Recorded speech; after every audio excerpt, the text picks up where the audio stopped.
जय जगन्नाथ। मैं शिवानी चक्रवर्ती अपने channel Bong Kalinga food tales में आप सबका स्वागत करते हैं।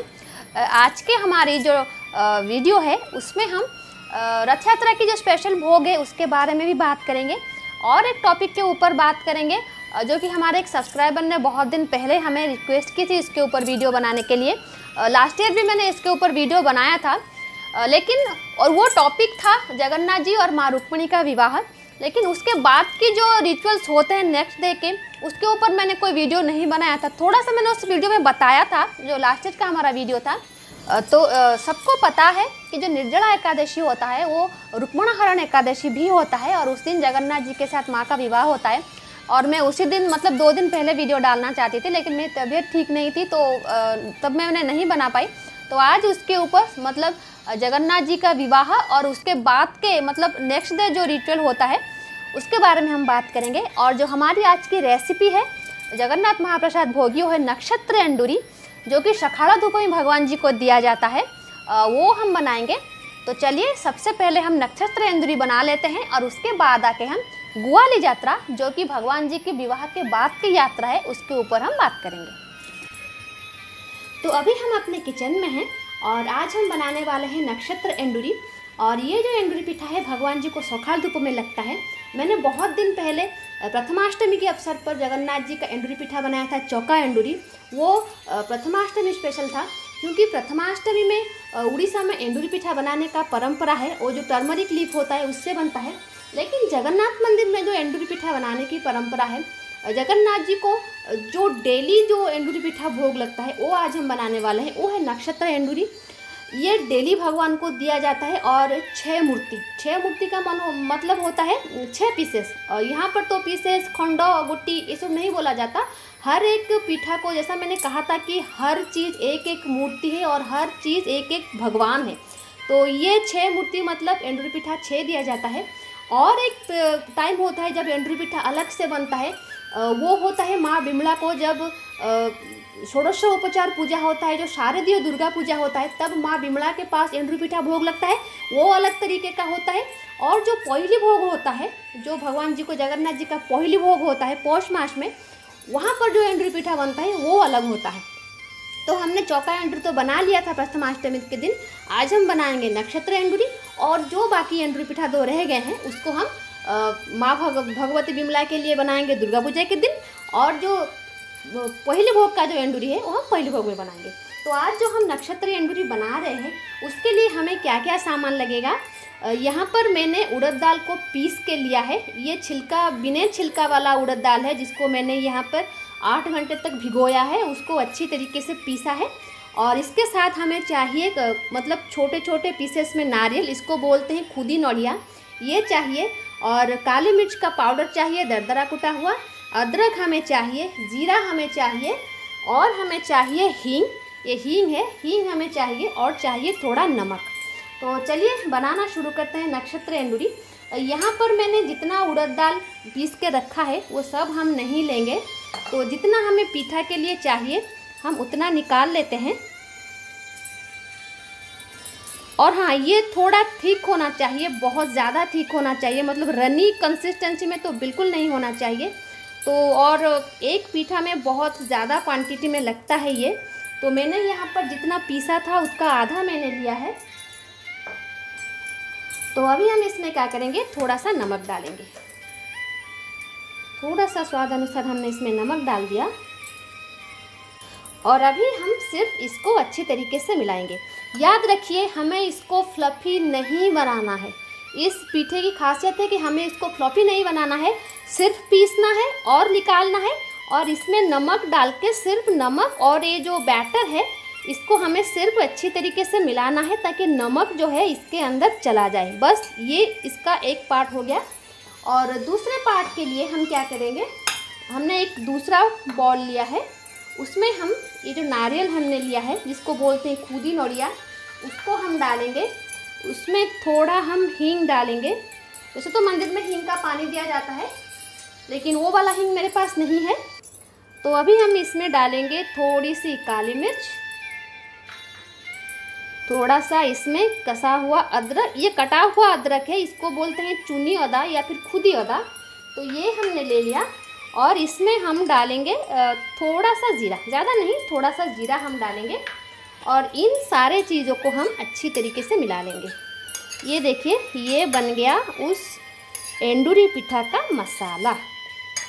तो अभी चलिए, हमने नक्षत्र एंडूरी जब बनाना है ये एक प्रोसेस से बनेगा, जब हमने चौका एंडूरी बनाया था वो एक प्रोसेस से बना था, और जो माँ बिमला के लिए बनता है वो एक प्रोसेस से बनता है, और पहले भोग का जो एंडूरी होता है उसका शेप भी अलग होता है और उसका प्रोसेस भी अलग होता है। तो चलिए अब हम बनाना शुरू करते हैं।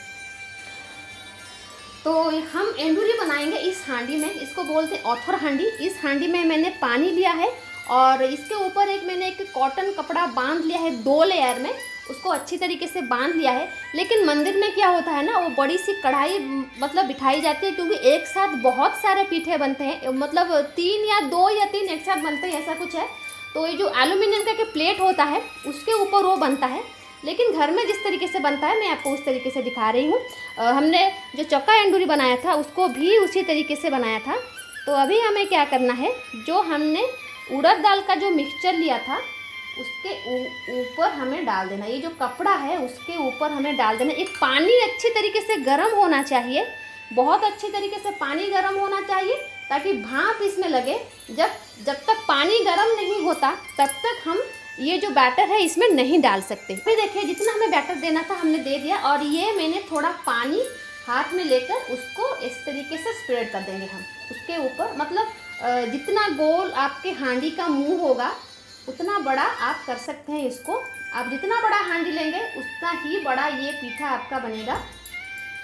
और ये हो गया, हमने इसको अच्छी तरीके से पानी लगा के स्प्रेड कर लिया। तो अभी हमें क्या करना है, जो मसाला हमने बनाया था उसको उसके ऊपर डाल देना है अच्छी तरीके से। चौका एंडूरी का जो प्रोसेस था वो अलग था, ये है नक्षत्र एंडूरी, इसका प्रोसेस अलग है। और ये जो भगवान के पास भोग दिया जाता है सुबह, ये सौखड़ा धूप में भोग दिया जाता है, और इसकी जो क्वांटिटी होती है वो 6 होती है। तो अभी हमें इसको अच्छी तरीके से चारों तरफ इस मसाले को दे देना है।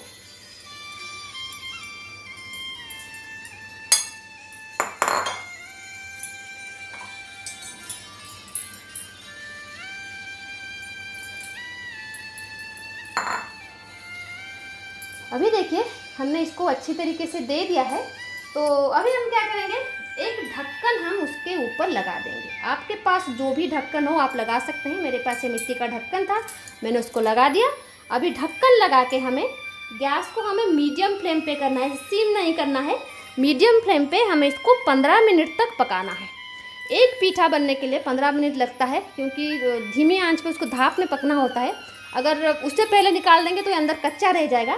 तो मैं आपको सीधे 15 मिनट के बाद दिखाऊंगी कि ये पीठा बनके किस तरीके से तैयार है।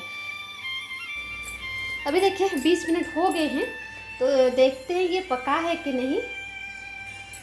ये देखिए, हम थोड़ा स्पून लगा के देखते हैं। यस, ये बहुत अच्छी तरीके से पक चुका है। ये भी देखिए सेट हो गया है उसके ऊपर। तो अभी हम क्या करते हैं, गैस को ऑफ कर लेते हैं। आप कितना चौड़ाई का पीठा बना रहे हैं, कितना बड़ा पीठा बना रहे हैं, उसी हिसाब से आपको टाइम लगेगा। क्योंकि मैंने बहुत छोटा पीठा बनाया है तो 15 मिनट में हो गया। लेकिन अगर आप जब पीठा बनाते हैं अगर ज़्यादा टाइम लगे तो प्लीज़ ज़्यादा टाइम तक उसे रखिए आग पर, क्योंकि अगर पका नहीं होगा तो कच्चा रह जाएगा, तो अच्छा भी नहीं लगेगा। जब भोग लगाने के बाद उसको प्रसाद के रूप में आप खाएंगे तो अच्छी तरीके से पक जाए, उसके बाद ही आप उसको निकालें। तो हमें आगे का भी और कुछ प्रोसेस करना है, लेकिन उसको थोड़ा ठंडा होने दीजिए, क्योंकि हम उसको निकाल नहीं सकते, बहुत गर्म है। तो ये देखिए पीठा हमने निकाल लिया है। थोड़ा केयरफुली निकालिएगा, क्योंकि बहुत देर तक ये गर्म रहती है जब हम ऑथर हांडी में से उसको निकालते हैं। तो अभी हमें इस पर क्या करना है, इस पे ऊपर हमें 1 चम्मच घी देना है, क्योंकि हमने कोई भी घी या तेल का इस्तेमाल नहीं किया था जब हमने उसको डाला था।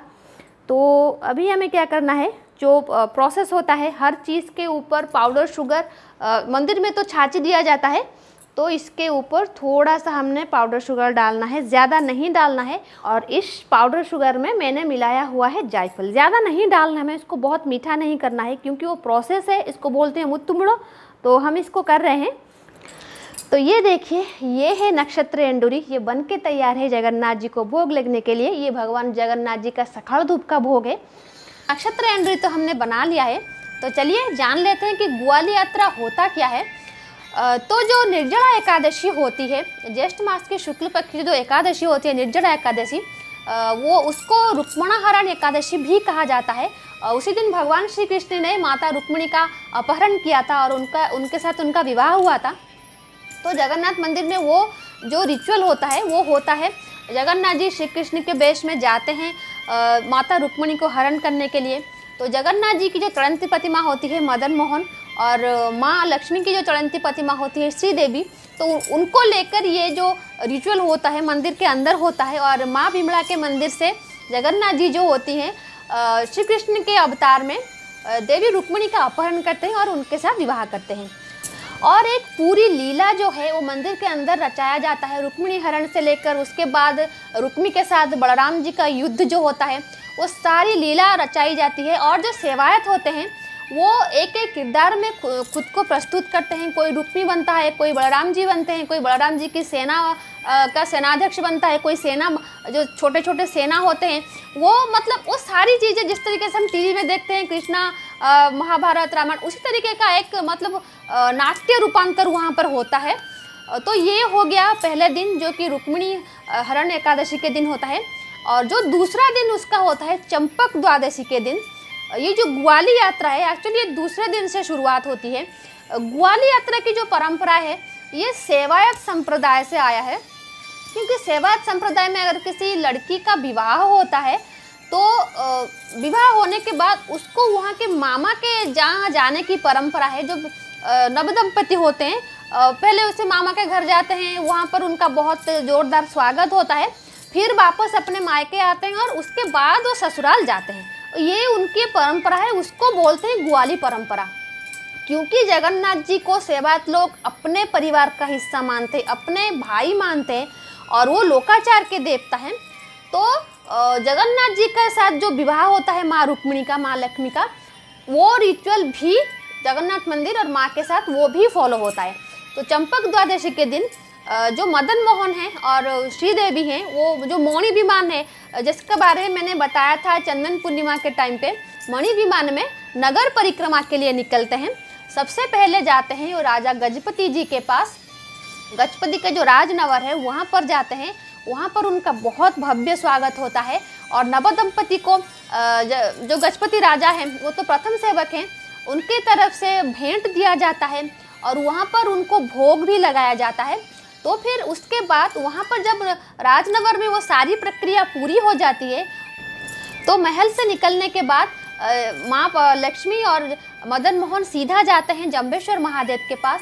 जम्बेश्वर महादेव वो हैं जो पंचु पांडव में से एक हैं। जब मैंने चंदन पूर्णिमा की वीडियो बनाई थी तब मैंने पंचु पांडव जी के बारे में बताया था कि वो पंच महादेव हैं, तो उन्हीं में से एक हैं जम्बेश्वर महादेव। तो उनकी तरफ से निमंत्रण जाता है जगन्नाथ जी को उनके यहाँ पे आने के लिए विवाह के बाद। तो उनका निमंत्रण स्वीकार करके जो जगन्नाथ जी की चलंती प्रतिमा होती है और माँ लक्ष्मी की चलंती प्रतिमा होती है, वो चंपक द्वादशी के दिन उनके अतिथि होते हैं और उनके मंदिर में जाते हैं। और वहाँ पर क्या होता है ना, जो वृषभ होता है, महादेव का जो वृषभ है वो उनका स्वागत करता है। और साल में यही एक दिन होता है जहाँ पर वृषभ पर भगवान जी बैठते हैं, वरना आप सबको पता है कि गरुड़ जो है भगवान विष्णु का वाहन है, तो गरुड़ पर वो नहीं बैठते। ये एक दिन का मतलब वहाँ पर ये मान्यता है कि जगन्नाथ जी वहाँ पर एक दिन बैठेंगे वृषभ के ऊपर, क्योंकि वृषभ उनका स्वागत करने के लिए आता है, क्योंकि वो शिवगण हैं। तो वहाँ पर जो परंपरा होती है वो निभाई जाती है। उसके बाद वो नगर परिक्रमा करके मंदिर में लौट आते हैं। तो ये है ग्वाली यात्रा, इसको कहते हैं ग्वाली यात्रा। तो जगन्नाथ जी का तो कोई मामा का घर नहीं है, लेकिन उस विधि को निभाने के लिए वो राजनगर जाते हैं और जम्बेश्वर महादेव के मंदिर जाते हैं। तो ये थी ग्वाली यात्रा। और उसके एक दिन के बाद भगवान जी का स्नान उत्सव होगा और जगन्नाथ जी माँ लक्ष्मी के विवाह के समय जो हस्तगंठी पड़ते, जो गठबंधन होता है, और वो खुला नहीं होगा। जगन्नाथ जी स्नान करने के लिए चले आएंगे और उसके बाद वो अनवसर में चले जाएंगे। तो महालक्ष्मी जी बहुत नाराज़ होती हैं और ये नाराज़गी तब तक रहती है जब तक कि भगवान जी उनको रसगुल्ला देकर खुश नहीं करते, वो भी रथ यात्रा के बाद। तो उसके ऊपर भी हम आगे वीडियो बनाएंगे। तो ये थी आज की रेसिपी और आज के भोग की रेसिपी। और ग्वाल यात्रा के ऊपर छोटी सी वीडियो। आई होप आपको अच्छा लगा होगा। तो आज के लिए इतना ही। रहते हैं। जय जगन्नाथ, जय माँ काली।